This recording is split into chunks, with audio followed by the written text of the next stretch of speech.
According to the latest data of the Kosovo police, there are 44 women and 29 children from Kosovo in the Middle Eastern war zones. In search for the reasons why they found themselves in places where macabre wars have been waged for years, we got several answers. One of them is that a considerable number of women went with the husband's request rather than their own will. Besa Ismaili, professor at the Faculty of Islamic Studies, says that despite the fact that these topics are confined inside the family, there are allegedly women who are mistreated in different ways. Spaku nga një burim informacioni që kemi në një rast, kemi kuptuar që ka keqtrajtime të mëdha, dhe se njëra është janë duke bankuar për abuzimin nga më të këqija dhe me të vërtetë është na vjen keq për këtë. Main reasons Veys Kulmandi from the Kosovare Center for Security Studies lists in her research project are external influence, lack of information about the Syria-Iraq conflict, child marriage, those who recently started practicing religion and lacked information, a certain traumatic event in their lives, education and poor economic conditions. Women who joined these wars are between 18 and 28 years of age.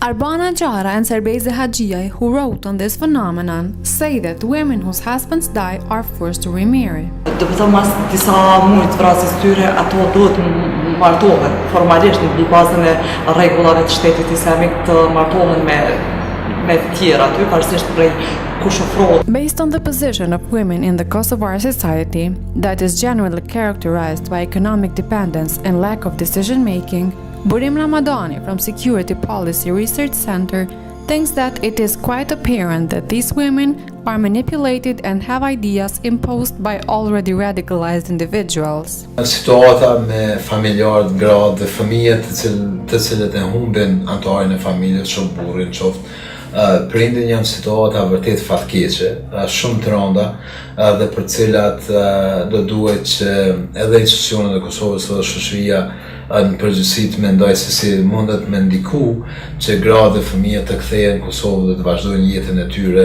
Arbana Gjara explains that most of the women who go to Syria and Iraq are forced to hand over all the documents they possess and take different names, which makes returning to Kosovo impossible.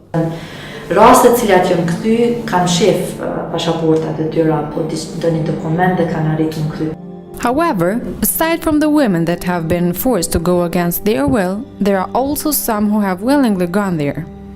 Rudina Jakupi, a researcher in the Kosovar Center for Security Studies, says that women are not always victims. Diskursi I cili ka qenë deri tash, domethënë jo vetëm në Kosovë, po në përgjithësi në botë, për rolin edhe arsye cilat I shpinë gratë ndërmjet bashkangjitë grupeve ekstreme ndonshme ka qenë I tillë që ka pozicionu gruan si viktimë, themi të ose të burrit, ose të familjes, ose të situatës në përgjithësi.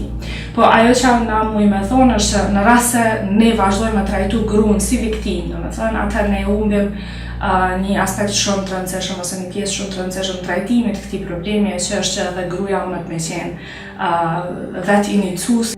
She adds that women from the Balkans were not recruited from the internet since the published videos were in English and aimed at a different audience. Sociologist Sibel Halimi also agrees that women are not always victims. Quite often, they can be a very important instrument for further recruitment. Për shembull, në kuadër të kësaj shifre, gratë kanë pasur pozita dhe role të caktuara, të cilat janë kryesisht gra të martuara, që I kanë ndjekur dhe ne nuk e dim, po natyrisht që asnjë grua nuk do duhej, nuk do dëshironte që të merrte pjesë në të luftra, po për shkak të pozitës sociale, të cilën e kanë gratë në Kosovë, atëherë faktorët tregojnë që ato kanë qenë të detyruara që të shkojnë pas burrave të tyre në këto luftra. Jakupi of the Kosovar Center for Security Studies thinks that for a long-lasting solution we need to deal with the position of women and try to empower them in both the economic and educational aspects.